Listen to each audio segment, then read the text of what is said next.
warning of a wipeout or a political earthquake. Why? The plan's not working. And What do you mean, why? You've seen the numbers. You know exactly why. Despair at these terrible results. There's no spinning these results. There's no disguising the fact that these have been terrible election results for the Conservatives, and they suggest that we are heading to a Labour government, and that fills me with horror. I love my country, I care about my party, and I want us to win. And I'm urging the Prime Minister to change course, to, with humility, reflect on what the voters are telling us, and change the plan and the way that he's communicating and leading us. If it's that dire, why not change the leader? Listen, I just don't think that's a feasible prospect right now. We don't have enough time, and it's impossible for anyone new to come and change our fortunes, to be honest. There's no Superman or Superwoman out there who can do it. Rishi Sunak has been leading us for about 18 months. He's been making these decisions. These are the consequences of those decisions. He needs... But I thought, according to the BBC, Rishi Sunak was Superman. Oh, no. Oh, yeah, that's actually true. They did have a Superman mock-up of Rishi Sunak in one of their articles during the pandemic. Although it is funny for her to say, well, it's his mess, he's got to clean it up. He's the one who's responsible. But again, I think that she'll be thinking here that, oh, well, actually, we can't trust Rishi Sunak because he's the one who didn't quite go far enough with the Rwanda plan. And if we'd just done that in a different way, we'd be flying high in the polls, as if it's not an entirely... the result is entirely not based in the fact that people's material conditions have deteriorated, that the economy is screwed up. It's weird how she's blaming all of this on Rishi Sunak and not, you know, Liz Truss. Well, it's partly Rishi Sunak, but yeah, Liz Truss was a big factor. So, I mean, yeah, I mean, they've all been, I mean, all of their economic policies have been terrible. None of them actually decided to input the thing that they said they would do, which was increase people's wages, which have barely increased in line with inflation at all. Far from it. To own this, and therefore he needs to fix it. What does he need to do differently then? You say he must change course, but what would that look like? I think the problem is that our voters are on strike. They're not coming out to support us. We've seen that with the turnouts, and we've seen that by losing Conservative strongholds. When I was knocking on doors in the Midlands, in London, in the South Coast, Conservative voters were saying to me very often, we're lifelong voters of your party, but you're not a Conservative party anymore, and we can't vote for you. So what does the Prime Minister need to do? I think he needs to show people that he really cares about some of the things. So but it'd be interesting to see what she takes from that. What do you mean when they say you're not a Conservative party anymore? Are you literally just going to take the we're not racist enough, we need to start mincing migrants? Or so is that the actual lesson she's going to take from this, or that your economic policies are destroying the country? Because what's interesting as well is they keep saying this. We keep getting lots of people on the right wing of the Conservative Party, like again, also the Liz Trusses of this world. Wonder why she didn't criticise her. It's a mystery, isn't it? Who will say things like, "Well, people are telling us we're not conservative enough, and we are not conservative enough." When it's the current leadership who are running the Rwanda plan. I've got it passed through government. It's the current leadership who are now taking the decisions to reduce regular migration to this country, something that was massively increased by Boris Johnson with the way that he stratified student visas, which people seem to have kind of glossed over the fact that Boris Johnson is the one who's kind of responsible for that in terms of policy. And also, this is all under the banner of the fact that their most successful party leader of the last 14 years, specifically, David Cameron. 40 years. Yeah, it was David Cameron. David Cameron was the one who became Prime Minister in 2010 and then got a majority government in 2015 in a close fought election nobody thought he would win. Everyone was kind of expecting Boris Johnson to win, but they were not expecting David Cameron to win as well as he did in 2015. And whilst, he was very austere on the economy, which everybody else apart from Boris Johnson seems to be thus far, in terms of the kind of policy that's Suella Braverman wants to see, he was seen to be, at least by the public, as being like the liberal Tory, and doesn't really kind of actually get manifested in terms of broad-scale policy. They still did hostile environment stuff, but like the perception of David Cameron was somebody who was a centrist, hence why they brought him back to look like a bit more of a sensible politician in terms of the vibe space. So in terms of how they would win across people to get them enough voting support to contest the next election properly, they would need to moderate themselves, not become this kind of weirdo Britain First Mark II that she seems to want them to be. he's talked about. He needs to actually lower taxes in a way that people will feel, not tweaking around the edges. If he's serious about migration, he needs to put a cap on legal migration. He needs to take us out of the European Convention on Human Rights. That's how. There you go. So literally it is. Send the message that he's serious. So literally, when you hear Conservative, you just think more racism, fewer human rights. Yeah, fewer human rights. Not, fiscal responsibility, which is the thing they haven't practiced for a very, very long time now. No, they haven't. Because that's actual conservatism, and they haven't been conservative since the 70s, basically. Exactly. And it's interesting that they need to cut taxes meaningfully when basically all of the polls show, in terms of public opinion, that they don't want tax cuts, they want more public spending. And she would call that like socialism, like what Richard Tice describes as being con-socialist, if you can imagine such a thing. So obviously the government's been doing stuff, not much stuff, mostly kleptocracy is what it's been doing, but the fact that she thinks that the way they can win people over is not by, fixing the NHS, the second biggest concern of the country, behind the cost of living crisis, which the reduction in taxation that they would be able to do without doing a Liz Truss moment Mark II is not big enough to actually solve the cost of living crisis in any meaningful fashion, and again wouldn't solve all of the other problems that the cost of living crisis is exacerbated by, which is councils with shrinking budgets, the NHS in collapse, schools literally collapsing, and there not being any kind of social safety net left whatsoever.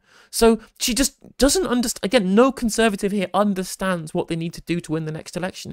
Again, all of the is ironic again that all of the kind of back Boris brigade really do have the right idea, but not because he's like an English nationalist. It's because he was the only person who thought, well, maybe if we put money into the NHS, people will like us again. Yes, about stopping the votes. But where's your evidence that those kinds of changes would make any difference? Because Rishi Sunak has cut taxes in the last few months. He has hardened the laws on migration. He has, by some people in your party, moved too far to the right. So where's your evidence that a further move would get your votes back? The evidence is that people are not voting for what he's doing because they don't believe. What Rishi Sunak is doing is one set of things. What you want him to do is a different set of things.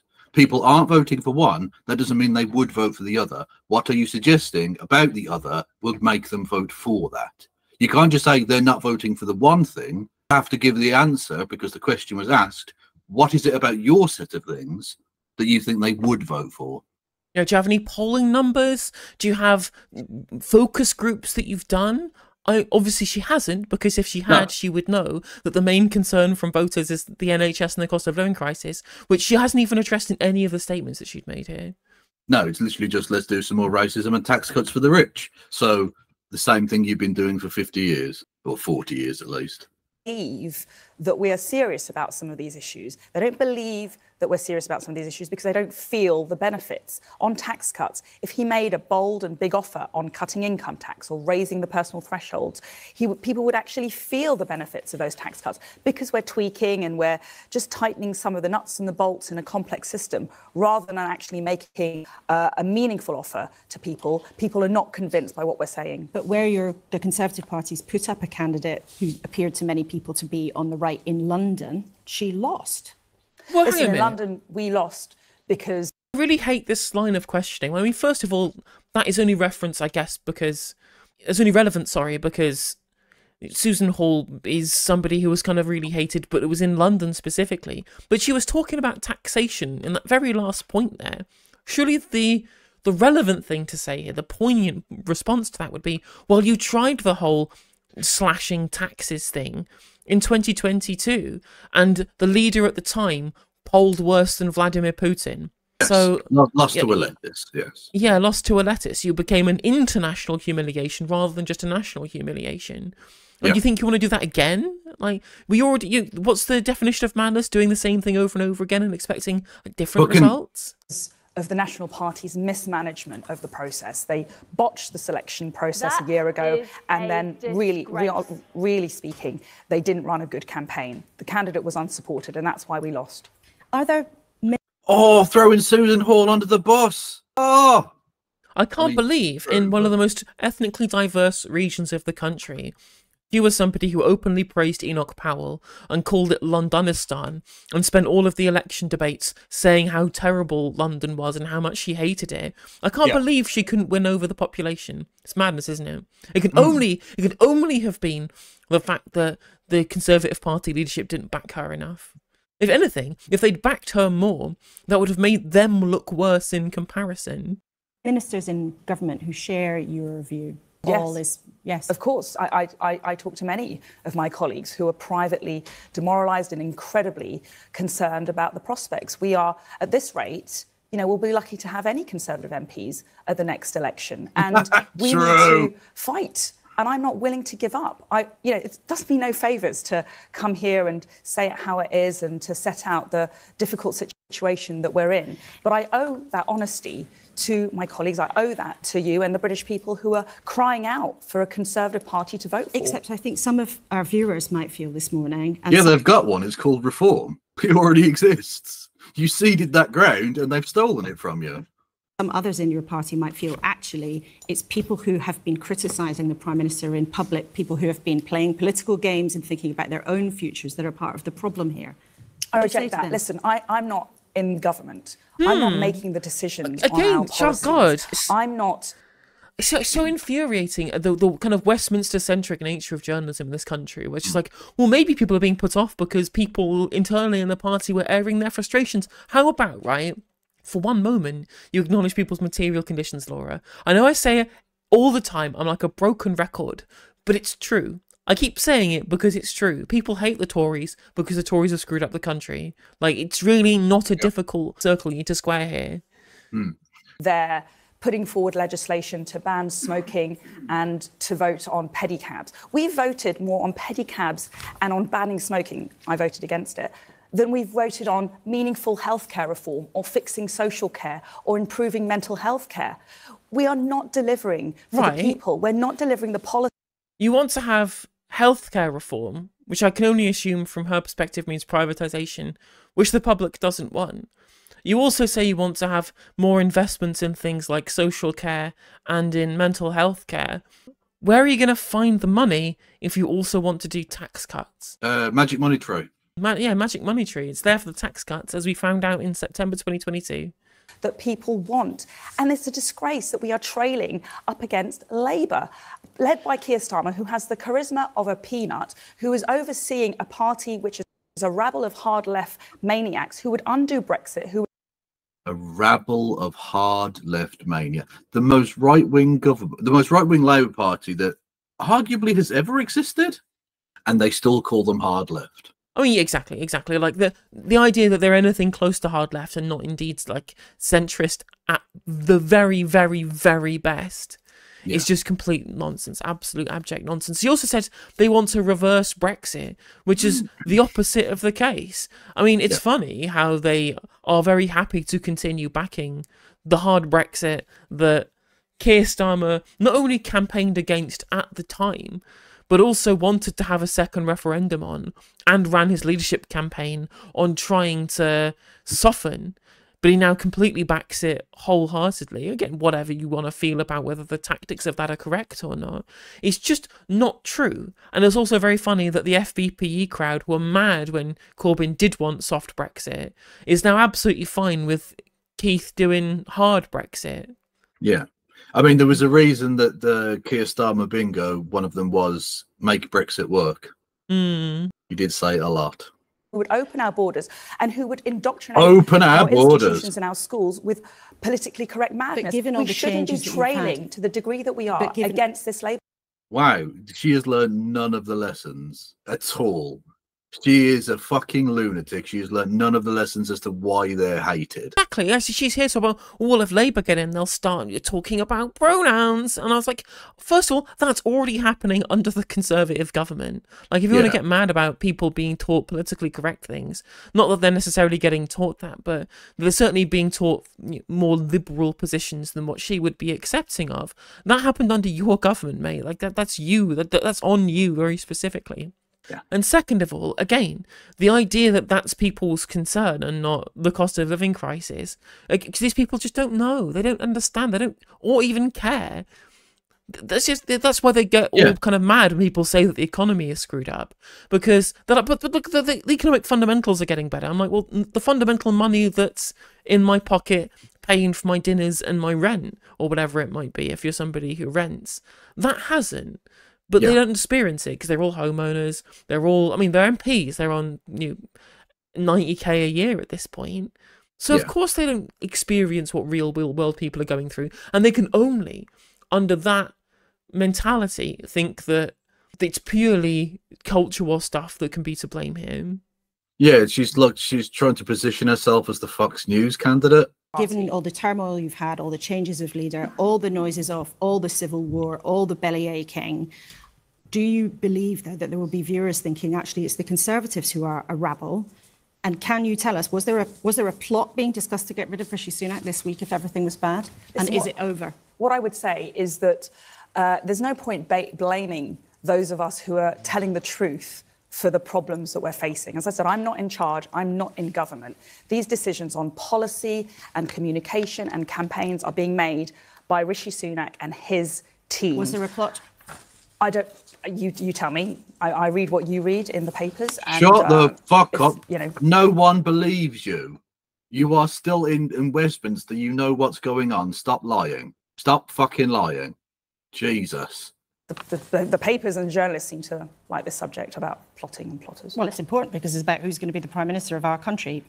Do you regret backing Rishi Sunak? Honestly, are a liar. Yes, I do. Because I had assurances from Rishi Sunak that he was going to put a cap on legal migration, that he was going to do something about the European Convention on Human Rights, that he was going to fix this transgender ideology in our schools.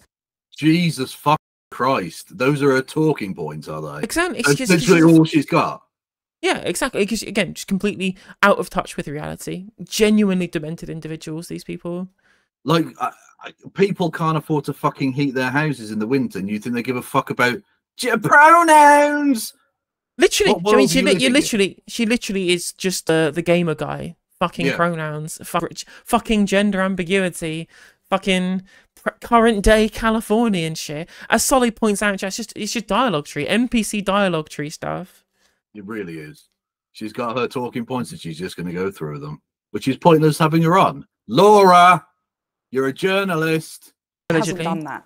Allegedly. I want our party to win. I want us to beat this feeble Labour Party, and I want to save our country from... Feeble? They just crushed you. They've been stealing fucking 15 and 20,000 majorities off you at by-elections. If they're feeble, I mean, you're on life support. They're bullying you. Keir Starmer. I'm not going to give up.